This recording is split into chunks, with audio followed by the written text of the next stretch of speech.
All right, so we finally got to the part of the video now where we're going to discuss a little bit of the wiring. We've been getting this a lot from everybody else doing this build, and if you're interested on how this build's gone and the other processes involved with it, we did as good as we could, and there will be a playlist and there will be a tag up in the corner screen, so click that if you want to see the rest of the playlist. And so I guess let's get started explaining this. And this engine is from a 2001 Kia Sportage. You will see that when you're looking around, different years change on the wiring slightly, not a lot, but a little. So you might have to do a little bit of wire hunting on your own, depending on the year, just to get things matched up. They're generally the same, but sometimes colors and stuff will change. And since colors and stuff change, it is something that you do need to keep in mind. And so, yeah, that's what you're going to want to watch for. I ran to that a little bit, nothing major. I believe I got my paperwork with wiring diagrams. I believe AutoZone has those. You can do some searching and find them. There's another video that described how to do this wiring very well, and that's what we also use. There will be a link in the description down below for that video. I really suggest you watch that and then watch this, because I'm kind of covering what I didn't find in his video. And so maybe his just different year, so it's a little different. I don't know. So, okay, what I did was when we pulled this engine, we took the entire wiring harness from the Kia Sportage, and that's the wiring harness that's underneath the hood. It'd be all these wires here. So we took all those from the Kia Sportage, and they go clear back through the firewall on the Sportage, through the firewall on the Sportage, and then down into the cabin where they hook to the ECU. And so you take all those with you. And there will be, I think, 3 or 4 larger white square plugins that are on the inside of the cabin, and those hook to the wiring harness that goes through the dash assembly. And we did not take the dash assembly wiring harness. Some people do. We didn't. We didn't want to mess with it, and we didn't really think we needed it, and we didn't. And so that's what you're going to take with you. And now, basically, I'm going to kind of just run through what most of I had problems with. But when we did do this, we went ahead, and this is the fuse box here. I believe that's from the Sportage. I'm sorry, I kind of forget what's from the Sportage and what's from the Mazda originally. This is my brother's build, and he's the one that knows the stuff better than me when it comes to what was original. I just had to do the wiring. And then, so we have relays down there in this box, and main fuses, or those are main fuses, not relays. And then in here we have the relays, and that is from the Sportage, I remember that now. And so that's the Sportage relays and fuses. And you can see that the magic marker on there is the metallic silver that Sharpie makes. It's very handy for writing on black stuff. You're going to want to do it if you use them, if you're using mechanic work. And you see I have a marked like field relay, and most of this stuff has not changed. And same with these numbers up here. Those refer to what posts those are. Those aren't necessary. This is all what I did trying to figure out what I needed when I had problems and I couldn't figure things out. I was really tracing down everything. And now I wired these fuses myself. When we took this, it was just cut clean off, and then I soldered in all my own wiring. And so that's why you see I have like a diagram built down here of ECU, EGI relay, fuel pump, O2 sensor, pre-O2 sensor post. And so in those are all, then I got corresponding numbers of 1, 2, and 3 up here on the top. And then so that shows me on what my fuses are for later in the future, because we will forget. And so that's how I did that with the fuses. I just used the original ones and just used the fuse boxers. No reason in trying to use a different fuse box. That one had everything. Now, the first thing I ran into is when you do this, you'll see that pin 1 on the ECU, if I remember right, should be a red wire, and that's supposed to kick your fuel pump relay. And that's supposed to, trigger your relay so your fuel pump runs. And now what I ran into was I could not get that wire to do anything. I don't know what was wrong, if it was like that before we got it or what, but I could get no voltage from it. It would not trigger that fuel pump. I looked everywhere. I was doing it exactly like everyone said, but it would not work. So I have no idea what the deal was with that. So what I ended up doing instead was just hooking the fuel pump relay in through the Mazda's original ignition switch. So you turned on the ignition. I think I hunted a wire down here in the original wiring. And so you just I just hunted down a wire and just basically, I think this is it right here. Yeah. And so I hunted down a wire on the original wiring that just had 12 volt when the key was on, but that was it. And so then I just hooked the relay into that, and that seems like that's worked fine for the fuel pump. Hadn't caused any problems. It just turns on and off the key. It no longer runs through the ECU because I just couldn't get it to work right. Maybe somebody else out there knows what I was doing wrong. I don't know. As you know, if you're watching this, information can be hard to find. And then, let me see, another thing you want to make sure you do is make sure you get all your grounds right. If it's a ground wire, make sure you're grounded not just to the body, but also to the engine, and also to the negative on your battery. Make sure, you know, that ground goes to your frame and your body. Make sure you have that done right, because a ground will not only possibly lead to just a complete dead system later or while you're working on it. A bad ground can lead to all sorts of really weird problems in vehicles. If you've worked on them much, you'll know this. If you have a bad ground wire, it can cause stuff to do things that aren't explained otherwise. So make sure you got yourself a good ground. If it's a ground wire, ground it. Don't cut it off and think you only need a couple. Ground all of them. Better safe than sorry when it comes to that. Now, my next big problem was, because a lot of the problems, I hate to be jumping around like this, now a lot of the wiring we did not touch when it came from the Kia engine. So like for the cam sensor and stuff that's back here, we did not cut that wiring at all. It was complete all the way up to the ECU, so we didn't have to touch it. And that's the way a lot of the wiring was. And so a lot of it we didn't have to bother with. And our biggest problem was we just were not getting any type of ignition at all. No injector pulse, no spark. It was a dead system. It would crank, but that was it. But, well, the cranking through the original Mazda stuff, so, I mean, there was no reason it wouldn't. But we had no fire whatsoever, and I could not figure out what the problem was. Everybody we asked, some other people have had this trouble too, and basically every video on doing wiring just didn't mention it. And the thing they did not mention was that when you unhook the wiring harness from the original Kia,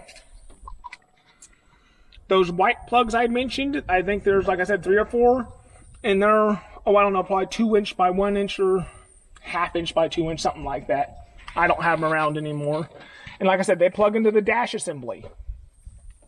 Now, what the thing is, one of those wires was your crank sensor.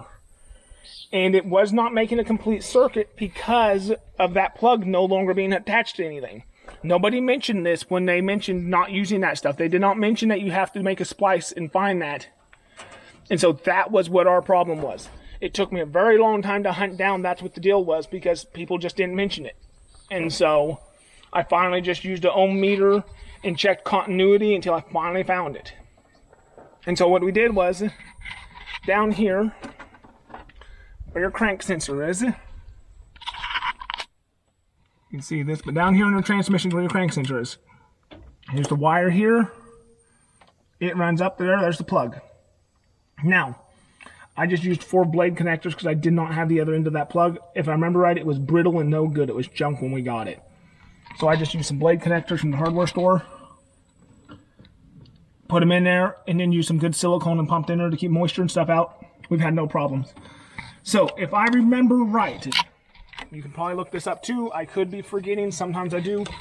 You can find this pretty easy on like Google searches and stuff when it comes to these crank sensors, because they're pretty much the same between most vehicles.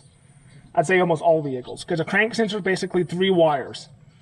You have a positive and a negative, and those charge a coil, kind of like an electromagnet. Those charge a coil, and then the center wire, it is almost always the center wire. I won't say always, but like I said, you can check. I think this was the center wire, if I remember right. If you get it wrong, I don't think it burns up the sensor or anything. I think it's good. But the center wire is what runs your sensor. And so as your flywheel turns, the notches in it pass the sensor, and that is what triggers your entire ignition system, from your fuel injection pulse to your spark. And so that's what our problem was. We did not have a connection there. If I remember right, we didn't have connection at several points. So what I did was, I can't remember what the wire is on the ECU. You'll find it on which one's supposed to be your sensor. I'll go get my paperwork and see if I can find it for you. But if you get the papers and diagrams and stuff, you'll find it. And so I made sure that I had continuity all the way up to the ECU plug. Not just part way, take the plug in that goes to ECU, count your numbers of pins, you'll figure out how to do that. You'll count your pins out, and then a lot of times I'd mark them with a magic marker or something, once again, use a Sharpie or something. And then I would test continuity clear to that pin all the way to this plug-in, and that's what I did. And so then once I had that for the sensor, then I hooked my ground for the sensor onto a good ground, like I said. And then the positive, I ran it all the way up around here, clear back around, and then it hooked into the original Mazda's hot wire for the coil. And so it's hooked into the wire that ran the coil originally for the Mazda. So it just goes on and off with the key switch. And that's what our entire problem was. That's why we had a dead system for weeks and we could not figure out what it was. It's because nobody mentioned that that plug-in that goes underneath your dash is what makes the connection for the crank sensor. The cam sensor is not like that. It's connected. It's good. It doesn't go through there. But the crank sensor, it was. And I have a feeling that's because I bet it went through a tachometer or maybe some other things up there under the dash. Could have been also involved with the, I'm not sure, probably a lot of things. But that's what wasn't mentioned, and that's why we did not have a connection there.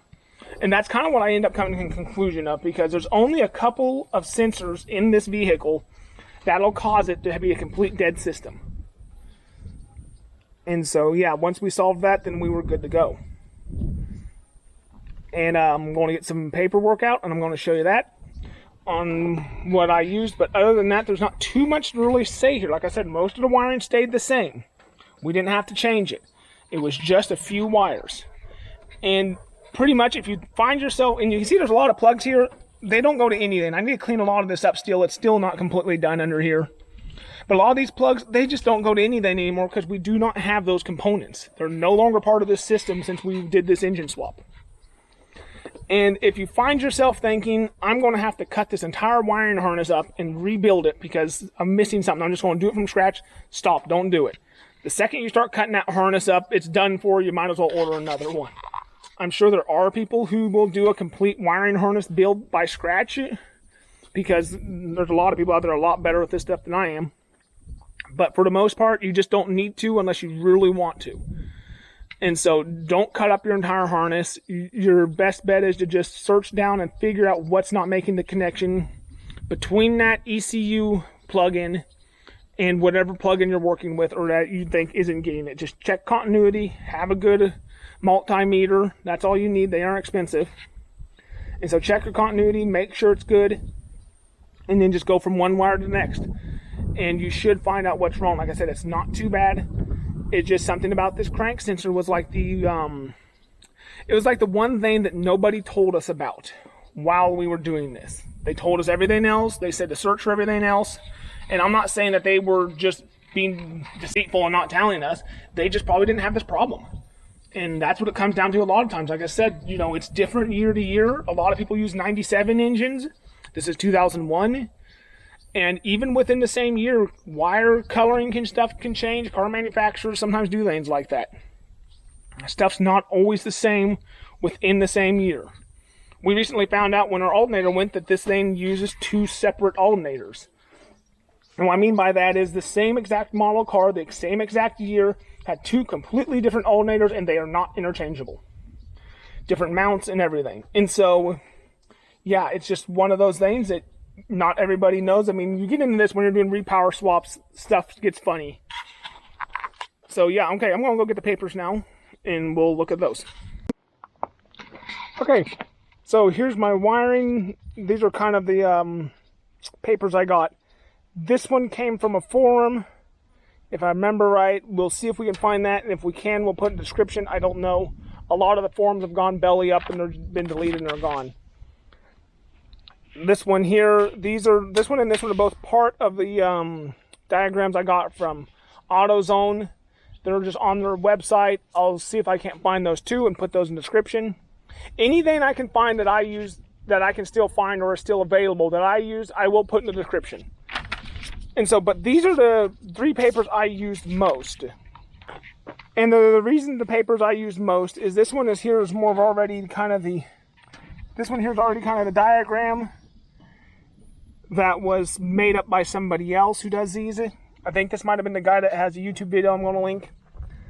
Now, these are the ones from Autozone, as I said. And now the reason that these two here were the more important out of most of them is because they cover, this one here covers the cam sensor, and this one here covers the crank sensor. And like I said, those are the two most important sensors that really control everything when it comes to the car: injection, pulse, and spark. And so those are the reasons they're more important, because although something like your O2 wires, yes, they're important, it will run without the O2 sensors. It's not going to run right, it's going to get bad mileage, and your performance won't be correct, but it will run. And so right now, this is kind of just get it run, get everything else working later, because something like O2 sensors, it's pretty easy to get information and figure out how to hook those up. And so this is how basically all I can kind of show you here is how I did it. And so I just went through, found all of the pins that I needed, because this is your ECU plug. They laid this out. This is what goes onto the ECU, and these are the plugs and the shapes for everything that's listed. You know, like these are your injectors. Here's a crank sensor, as I said. There's idle, speed, accelerator, excuse me.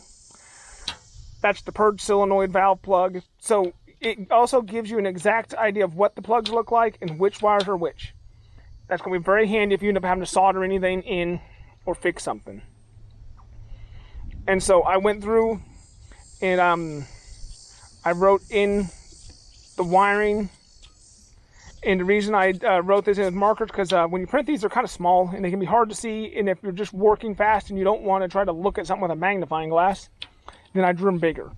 The pins that were most important to me when I was going through and checking continuity and seeing if I had things right are the ones that I went ahead and took a highlight marker, and I went through and I highlighted the pins that were important at the time I was working on.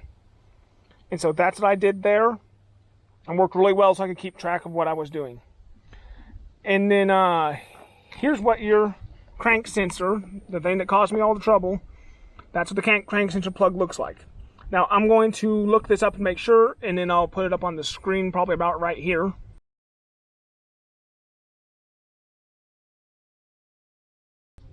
If I remember right, the center here, the number 2 wire, that goes to the ECU. That is your sensor wire itself. That's what actually senses your flywheel to give pulse and everything. Number 1, if I remember right, like I said, if I remember right, number 1 is your 12 volt. I ran that to the coil wire of the old Mazda, so it goes on and off with the key. That's your ground. Just run it to a good ground. And I ran all 3 of these wires all the way back up. I'll go ahead and show you. So all 3 of those wires, I ran all the way back up here. Instead of like just grounding out down here somewhere, that would be a mess, it'd be a pain, and then stuff wouldn't be in the same location. So I instead ran the wiring all the way up here, zip tied it on top there, and then came all the way down here and I grounded it out with everything else. Because I didn't want wires ending over here on the other side of the cabin for no reason. And so that's what I did there with the ground. But like I said, just 3 wires, it's easy. Once you know it, that's your key to get this thing to run. And then I think that's about it. The other thing I think somebody asked on was this here. Now, because we didn't want to run, we wanted a really good air filter. We live on dusty roads. He's building this to be a working pickup to handle about whatever he wants to throw at it for its size. And so that included an air filter canister that is off of, I think, a tractor. It was on a home-built machine when we got it. We didn't know. But a friend of ours has been a farmer forever, said it's the exact same air filter he put on his pickup one time, and his came off of an Oliver tractor.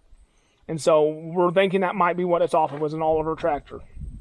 And obviously that air filter, it's meant for dust to be in a field all day long, and so it is going to make sure this engine has nothing but clean air. And so you can't get better than that. And it's big enough, it has more than enough volume for this engine. We have no problems with it wanting to choke down or anything.